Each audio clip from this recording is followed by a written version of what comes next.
Salut à tous, ici Michael, j'espère que vous allez bien. On se retrouve aujourd'hui pour une nouvelle vidéo consacrée au logiciel Blender. Moi ça va très bien, je reviens de vacances et c'est pour ça que j'étais un petit peu en stand-by en ce qui concerne la lecture des commentaires, le Discord, les réseaux sociaux, etc. etc. Vous inquiétez pas, les vidéos vont reprendre petit à petit à partir d'aujourd'hui. Donc tous les samedis comme d'habitude, un mardi sur deux les Weekly Blender sur YouTube en direct où je réponds à vos questions. Je vais essayer de répondre aussi de plus en plus aux commentaires. Là j'avais pas eu le temps ces derniers temps. Mais voilà, je vais reprendre ça petit à petit. Les lives également sur Twitch qui vont reprendre toute la semaine et le week-end, on fait de la 3D. Tous les liens sont dans la description, n'hésitez pas à checker ça. Ceci étant dit, on va reprendre aujourd'hui avec une vidéo qui m'a été demandée moult et moult fois. Comment réaliser des God Rays avec Blender. Qu'est-ce qu'un God Ray? C'est tout simplement une sorte de fuite de lumière, comme vous avez sous les yeux, due à une atmosphère particulière. Ça peut être un brouillard, ça peut être de la poussière, ça peut être un effet visuel que vous voulez donner dans l'eau, par exemple, avec des caustiques. On peut l'utiliser pour plein de méthodes, pour plein de manières. Ok? Donc on va voir tout ça aujourd'hui. L'exemple, il est très simple, vous l'avez sous les yeux. On a tout simplement, en termes de modélisation, ça peut être très avancé, on a tout simplement une sorte de pièce avec des trous dedans pour simuler les vitres. Et à l'intérieur, on va mettre du volumétrique avec une source lumineuse assez intense. Là, sur le coup, j'avais utilisé un rayon provenant d'un sun avec une force de 25, il me semble. Vous allez voir que tout ça, ça va dépendre de plein de paramétrages, de l'échelle de votre scène, de la taille de votre émetteur de lumière, de la GI. Est-ce qu'il faut l'activer, est-ce qu'il ne faut pas l'activer? Comment gérer manuellement le nombre de rebonds pour avoir quelque chose qui ressemble à ceci? Sinon, vous pouvez soit avoir quelque chose comme ça, pas très réaliste, on a vraiment quelque chose de très brut, mais ça peut être quelque chose de recherché sur vos scènes, ou quelque chose qui au contraire va diffuser un petit peu plus de lumière en changeant le rebond maximum, le nombre de rebonds, ici le max bound, c'est la light pass. Donc on va voir tout ça aujourd'hui, ok? On est parti, donc je vais dans un nouveau fichier Blender et on va commencer de ce pas avec la modélisation de la pièce, entre guillemets, qui va être assez simple. Alors comment je vais faire? D'abord j'ai envie de positionner ma caméra et pour manipuler un petit peu plus la pièce avec plus de facilité, ce que je vais faire, raccourci clavier en bas à droite, ne l'oubliez pas, ce que je vais faire c'est que en haut à droite, je vais mettre une autre vue 3D qui va me servir de vue caméra. Donc je vais appuyer sur 0, comme ça la plupart du temps je vais avoir un œil en haut à droite pour savoir ce que voit la caméra et à gauche je vais manipuler ma scène. Donc je vais sélectionner ma caméra, je vais faire Alt G pour réinitialiser la location, 000 ici, et Alt R pour réinitialiser la rotation.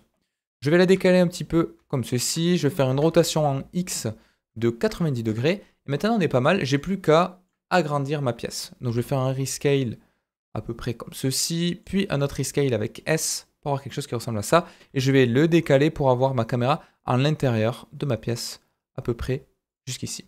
Voilà, je peux l'agrandir un tout petit peu en longueur, je pense qu'on sera pas mal. Ce qui est important, c'est de voir le sol pour les projections. Alors là, on va un petit peu tricher, on va faire ce que font les architectes pour donner une allure un petit peu plus grande, un petit peu plus élargie aux pièces. Je vais changer le FOV de la caméra. Donc je vais sélectionner la caméra, je vais passer dans le Object Data Properties et je vais changer la longueur focale ici. Donc moi je vais mettre à 35 par exemple. Vous allez voir que ça va donner un effet beaucoup plus grand dans la pièce parce qu'on va rapprocher la longueur focale et du coup le FOV va être un petit peu plus grand. Donc qui dit longueur focale courte dit FOV agrandi. Ok? D'ailleurs vous pouvez changer un à l'autre ici, Lens Unit, vous pouvez passer en Field of View. Voilà, donc c'est vous qui préférez. La plupart du temps, pour tous qui font la photographie, vous allez préférer travailler en longueur focale en millimètres. Pour ceux qui sont plus habitués au moteur de jeux vidéo ou autre, souvent on travaille en Field of View. C'est comme vous voulez. Les deux ont une relation linéaire. Voilà. Donc je peux passer en vue caméra avec 0. Et là on voit qu'on a effectivement quelque chose qui correspond à ce que je voulais obtenir. Je peux décaler un petit peu ma caméra si je veux la repositionner plus ou moins loin du mur du fond. Mais là on est pas mal. Maintenant ce que je vais faire, c'est que je veux rajouter de l'épaisseur à ce mur. Alors, comment faire? Avant de le découper, ce sera beaucoup plus simple. Vous allez voir comment travailler un petit peu de manière non destructive avec les modifiers, comme je fais la plupart du temps dans mes vidéos. Donc, je vais aller dans le Modifier Properties et je vais rajouter un nouveau modifier qui s'appelle Solidify. Solidify permet quoi? Il permet, si vous passez en vue Wireframe, de rajouter une épaisseur sur vos objets comme vous avez ici. Donc ça, c'est nickel. C'est exactement ce que je veux. Alors, faites attention, vous pouvez rajouter une thickness positive ou négative. Donc moi, je vais faire exprès de la rajouter en négative, sinon vous allez voir qu'au bout d'un moment, ça va rentrer dans ma caméra. Donc vous pouvez faire comme vous voulez, soit vous rajoutez une positive et on prend le risque en fonction de la distance, vous voyez, ici de rentrer potentiellement dans mon champ de vision de caméra, soit je fais en négatif, comme ça je ne suis pas embêté. On peut avoir différents soucis. Le premier, vous voyez, on n'a pas quelque chose qui est homogène en largeur et en hauteur. Ça c'est normal, c'est parce que j'ai fait un changement d'échelle, mais je ne l'ai pas appliqué. Donc CTRL A, Scale, et vous allez voir qu'ici l'échelle qui est en 1,6, 5,3, 1,6, qui n'est pas homothétique, avec CTRL A Scale, elle va repasser en 1, 1, 1, et on n'aura plus de soucis ici en termes de thickness. Donc je vais faire quelque chose qui ressemble à peu près à ceci. Autre problème qu'on peut avoir en utilisant cette technique en négatif, c'est que bien souvent le face orientation, il va peut-être être inversé. Donc là vous voyez qu'on est bien, on a du bleu partout, mais des fois quand on fait des opérations négatives, on a l'orientation des faces, donc les normales qui sont inversées. Là pour le coup ça marche assez bien. Et je ne vais pas toucher aux autres options, même s'il y en aura une autre qu'il faudra activer par la suite. Maintenant je vais faire un découpage de ma surface. Donc avec CTRL 3, je vais passer en vue de côté et je vais découper ici pour créer une fenêtre avec plusieurs entrées. Donc vous pouvez le faire de différentes tailles différentes. Ce sera tout à fait dynamique à ce qu'on va faire par la suite si vous voulez voir l'impact que ça va avoir sur votre scène 3D. Donc là, je vais passer en mode édition avec tabulation. Je vais faire CTRL R.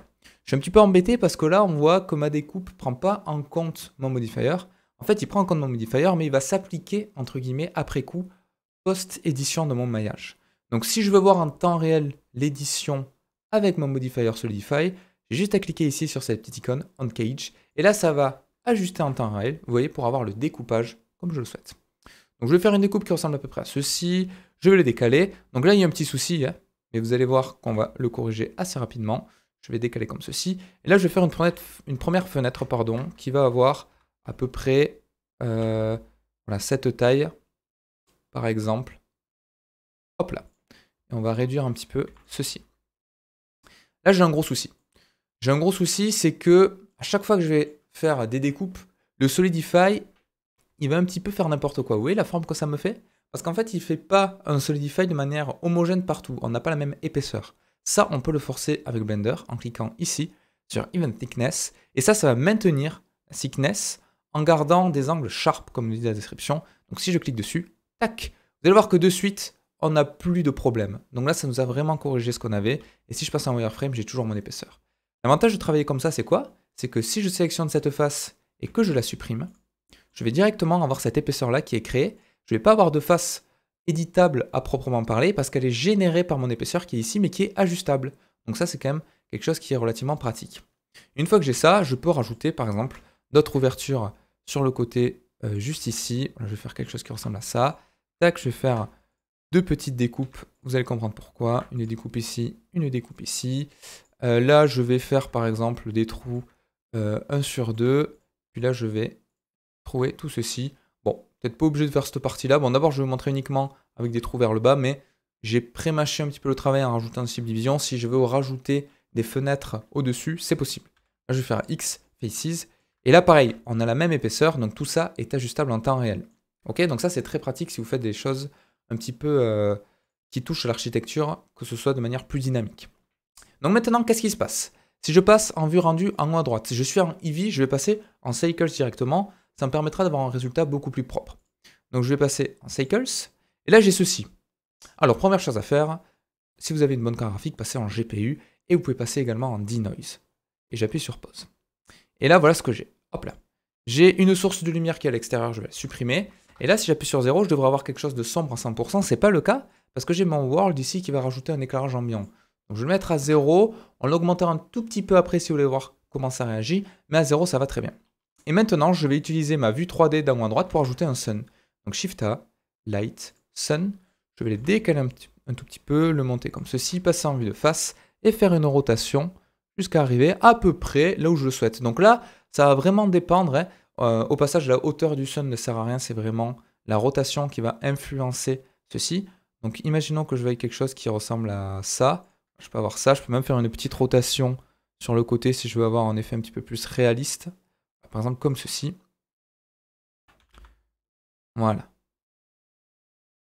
Bon, à peu près, cette rotation-là, on va dire que c'est pas mal. Là, vous voyez, on a une jolie projection, mais on n'a pas d'absorption de lumière. Ça, c'est tout à fait normal, c'est parce qu'on doit rajouter un volume qui va absorber la lumière et qui va donner ce fameux effet God's Ray qui va absorber de la lumière par endroit et laisser passer là où on va avoir une intensité lumineuse plus importante.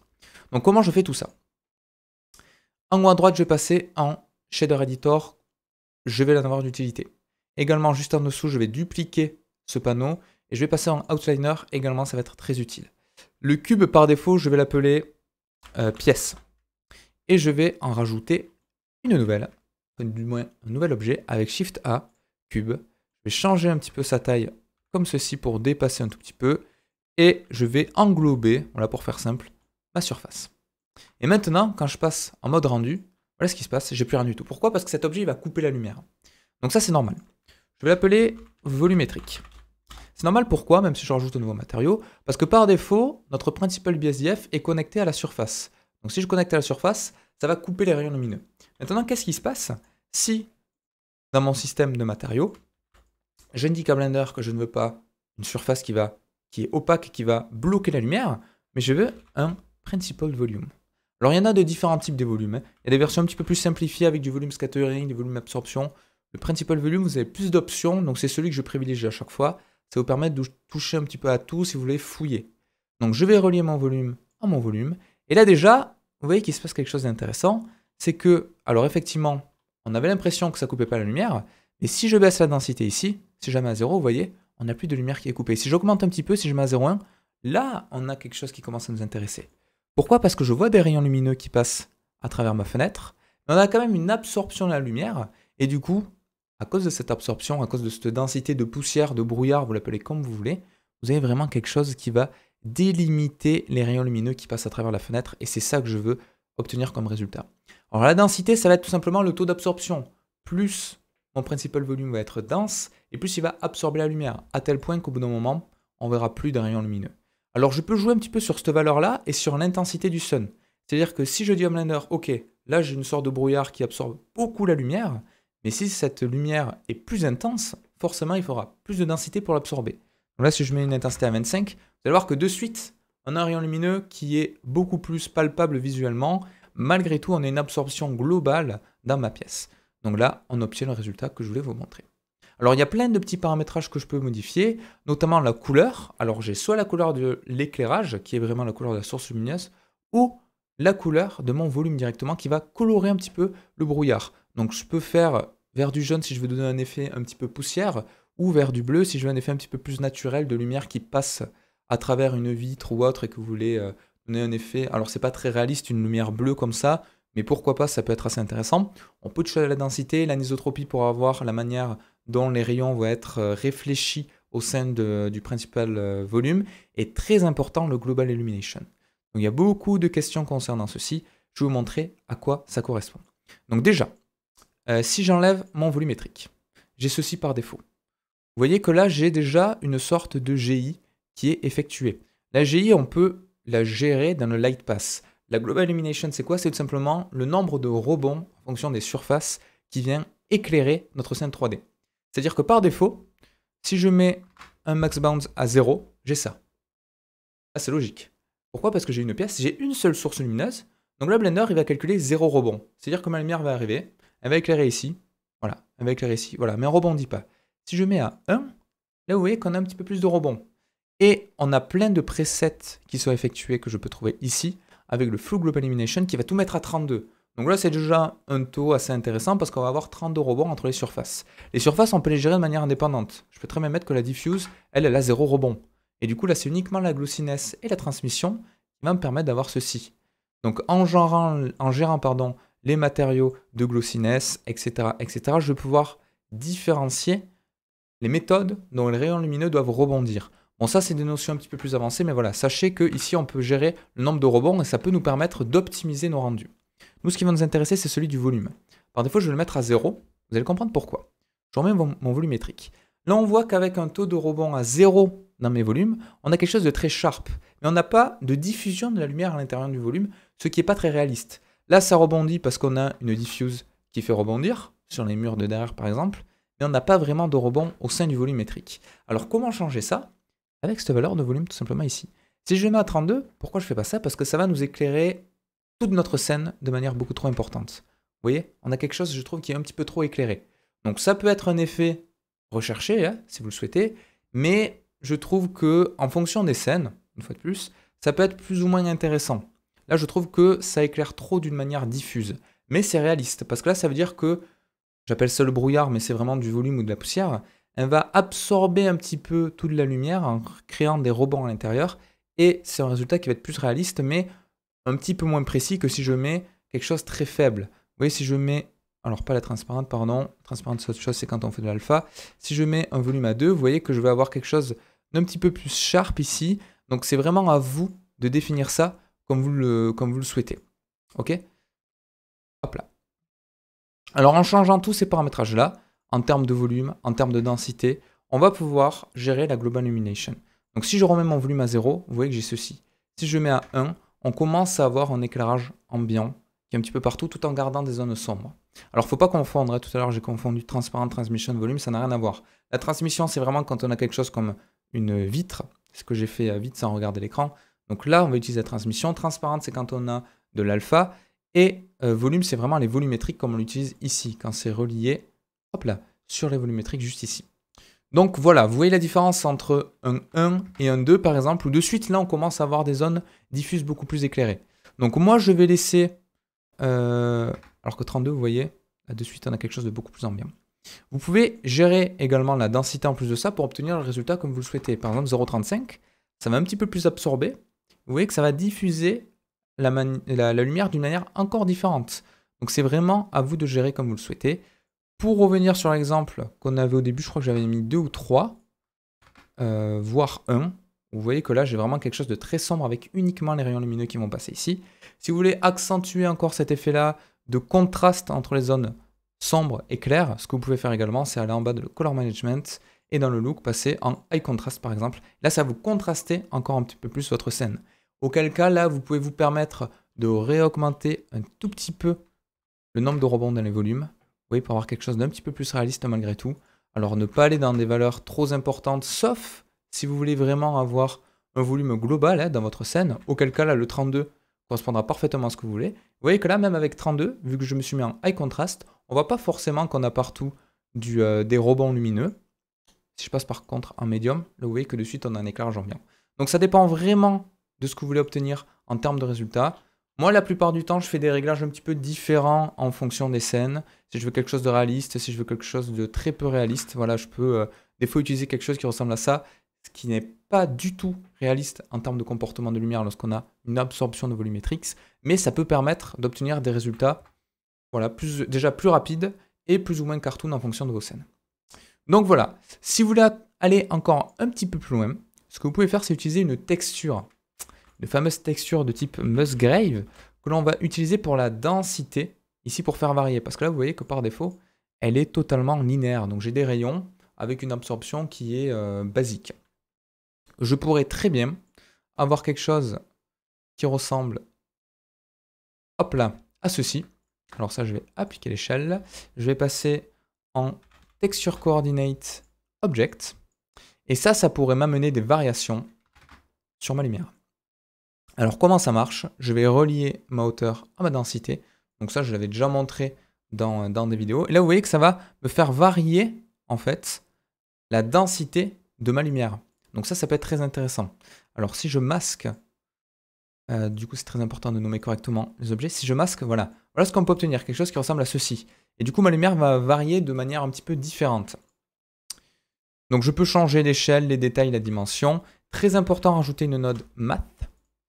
Avec, par exemple, alors soit du add qui peut permettre de rajouter des petites variations tout en gardant des choses assez intenses en termes d'absorption, soit vous pouvez passer en multiply, et là ça va vraiment creuser par endroit des éléments. Donc si je mets 0,1, vous voyez que là ça va enlever beaucoup de matière, et si je mets quelque chose de plus élevé comme du 3, ça va accentuer ceci.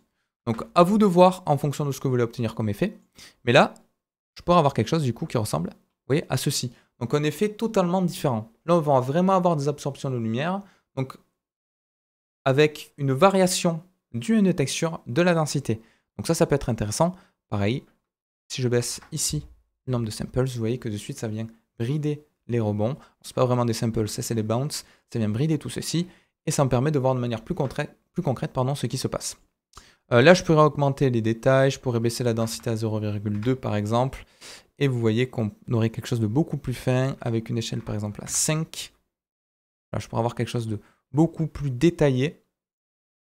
Donc, une fois de plus, je vais baisser ici pour voir ce que ça donne. Voilà, c'est encore un résultat qu'on pourrait avoir différent. Donc à l'aide d'une texture qui va venir faire varier la densité de la lumière qui passe à travers mes fenêtres. Donc ça, c'est encore une autre technique. L'avantage, c'est que ça a également des ombres. Vous pouvez l'utiliser, on l'utilise beaucoup pour les caustics. Sinon, la technique de base, c'est celle-ci. Donc j'espère que ça vous aura plu, que vous aurez appris des choses. N'hésitez pas à me dire dans les commentaires si vous avez des questions spécifiques sur cette vidéo, si vous voulez des vidéos en particulier, c'est avec plaisir que je réponds à toutes vos demandes. Si j'ai le temps, si ça s'inscrit dans ce que j'ai prévu de faire sur YouTube, bien évidemment. Mais voilà, là la question a été revenue plusieurs fois, donc j'ai essayé de m'attarder sur les points clés, du moins ceux que je trouve intéressants de présenter. Et je vous dis à très très vite pour une prochaine vidéo sur Blender. Ce que j'ai oublié de préciser, c'est que cette technique-là fonctionne moins bien avec Eevee. Donc je peux vous montrer très rapidement, hein, si je passe en Eevee et après je vous abandonne. Si je passe en Eevee, voilà, c'est pas top. Hein. Alors je peux quand même, dans les volumétriques, cocher le volumetric shadow. Je vais avoir un petit peu de rayon lumineux qui passe ici. Je peux, non pas augmenter, mais baisser la tail size pour avoir quelque chose d'un petit peu plus précis. Vous voyez qu'on ne peut pas faire des miracles. Et là, avec une texture de densité, on aurait quelque chose qui est un petit peu plus correct en termes de résultats, mais vous voyez, on aurait un autre travail à effectuer à ce niveau-là. Ok? Donc, ne privilégiez pas Eevee lorsque vous voulez faire du réalisme, notamment pour tout ce qui est rayon lumineux, absorption et tout ça, ça réagit vraiment pas bien. On pense que faire Cycles, parce que Cycles c'est du pass racing, donc lui il va envoyer plein de rayons lumineux. C'est pour ça d'ailleurs que je la mets sur les bounce en termes de rebond, c'est parce que c'est du pass racing. Donc voilà, c'est tout pour aujourd'hui. Cette fois-ci, j'arrête pour de bon la vidéo. J'espère que ça vous aura plu. Et je vous dis à la prochaine. Comme d'habitude, les réseaux sociaux, tout ce qui vous intéresse, c'est dans la description. Et à très très vite pour une prochaine vidéo sur Blender.